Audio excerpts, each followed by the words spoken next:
Hey guys, and welcome back. And if you're new here, thanks for joining us. So as you know, we just wrapped up a truck bed camping adventure, and we want to go over the products that we used during this trip. And the next one is Oh, me. So since I love cooking, Lou wanted us to basically get a camping stove, not necessarily a barbecue grill that we would take with us everywhere, just so that I have the convenience of being able to cook anything since we were going to be gone 35 days. And after much research that she did, because she's a researcher in the family, she chose a gas one. Right. We have the gas one dual fuel. Right. It's propane and butane. Right. The whole time we used it as butane. Now I don't really know too much about the difference of each one or why you wanted one that's dual. So why don't you cover that part? Yeah. So the reason why I did that is because there was a scarce of both butane and propane, the little bottles, because we weren't going to take like a big 20-pound propane tank. So I wanted us to have the ability that if we ran out of one or the other, we could look for whatever was available. In this particular stove, it comes as butane or dual fuel, propane and butane. So I decided that it would be a good idea, and it comes with the fittings and everything. It comes with the hose and the fitting and everything. So if we were going to go with butane, that was going to be if we had a choice, that was going to be our choice. But we also knew that if we couldn't find any small bottles of butane, we could try to find the small bottles of propane, or vice versa. And so that was my reasoning behind it, because there was a scarce of propane bottles at the time that we were planning our trip. Right. And there were stores that we went into that didn't have butane either. They may have had like one or two propanes and vice versa. The majority of the time we used butane, even though I had two backup propanes just in case. It's very easy to use. Love that it comes with a little case, so it stays protected the entire time. It's very compact. It's a one burner. Let me see what else.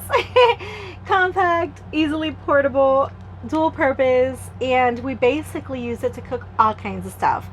It's also easy to clean because it comes apart. The top comes apart. It does, yes. So you're able to clean inside, get to all the parts and everything. If it's clogged in any way, it's also really easy to look through it, because the compartment where the butane sits, and that's part of how compact it is. The square that makes up the stove also holds the butane canister inside of it. Right. Not the same for the propane. If you had to use the propane, you would have to run a hose that goes out, and you would have to sit the propane out. Sort of the same way you would use like the Coleman double burner stoves, that when you open it, it has like an elbow and you hook up the propane bottle. It sort of does the same thing. It has a hose, a gas hose that comes out, and the propane bottle would sit outside.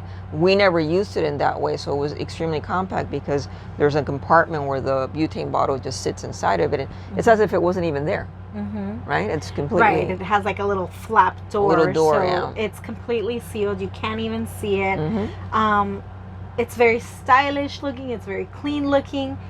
And like I mentioned, it's compact and easily, transported, portable. My favorite thing is the case, because I think it protects it, especially bumpy roads when we're out camping, especially if you're out boondocking. It's going to be bouncing around wherever it is that you put it. So and you got a lot of control also in terms of the heat, right? Oh, absolutely. Yeah, I mean, no different than a regular gas stove. Once you turn it on, you can determine how low or high you wanted it. I think it took us to get like a running boil for tea or coffee, maybe like 3 minutes or so before we got a high. Probably, yeah. Maybe even less, actually, now that I think about it. Because, we weren't boiling a lot of water either. It was like maybe 2 cups. Yeah. Yeah. So I would say, under 3 minutes for sure. Yeah. I liked it. I especially like that I'm going to be able to use it here in the RV as well, because as you remember from our conversion, we took out our gas stove inside of the travel trailer because we wanted to have more counter space. So what we have is like a little induction top that I can pop out and use every time that I do want to cook something stovetop, because I don't all the time. Sometimes we use the Instapot like today, or an air fryer. But if I do need to cook something that's going to require where I can't wait in batches and do one at a time, I can bust out my little gas one and have one thing cooking on that and the other thing cooking on my induction top. So it's definitely giving me that flexibility of having more cooking appliances here inside of the RV as well. And just like the last video when I mentioned that the porta potty, the Thetford 135, can be used during boondocking, the same happens with this gas one stove. If and when we decide to go boondocking, we don't need the induction stove. We can use our gas one stove.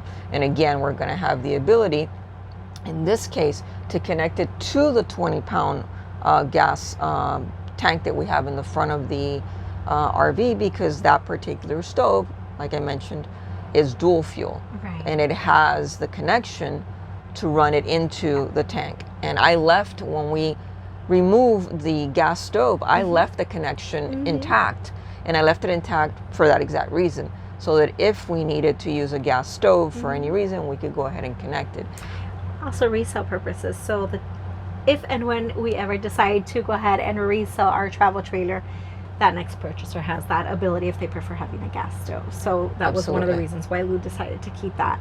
So it's going to serve us a great benefit when we boondock as well, since we decided to go with induction and we don't have to worry about electricity for cooking. Yeah, and I mean, this goes without saying. You guys know that we're from South Florida, and we're always looking ahead in terms of hurricane season and losing power. It's always at the forefront of my mind. If I lose power, what options do I have? I don't have to be in Florida during the hurricanes, but at the forefront of my mind, I'm always thinking, like, if I lose power, what are my options? And so a lot of times when I'm thinking about things like that, I'm always thinking about losing power. For sure. Yeah. So this is highly recommended. And as stated in the previous video, we do have an affiliate link that has all of our truck camping products, as well as products that we have here inside of our travel trailer, in our Amazon affiliate store. So it's not going to cost you more to purchase it from us, but we might get a little bit of kickback of commission, and it's going to be easily found. Just go down to our link and you can be able to find that product if you decide that you want it for your RV or your car camping, van life, truck camping, whatever adventures you're on. So if you enjoyed today's product review, and I highly recommend that, I really like this gas one, please give us a thumbs up. Comment down below which type of products are you cooking with when you're out boondocking and adventuring. And if you haven't subscribed, please do so right now. Make sure you click the notification bell so you can get notified every time we upload a video. And as always, thanks for watching, and we'll see you soon. Bye guys.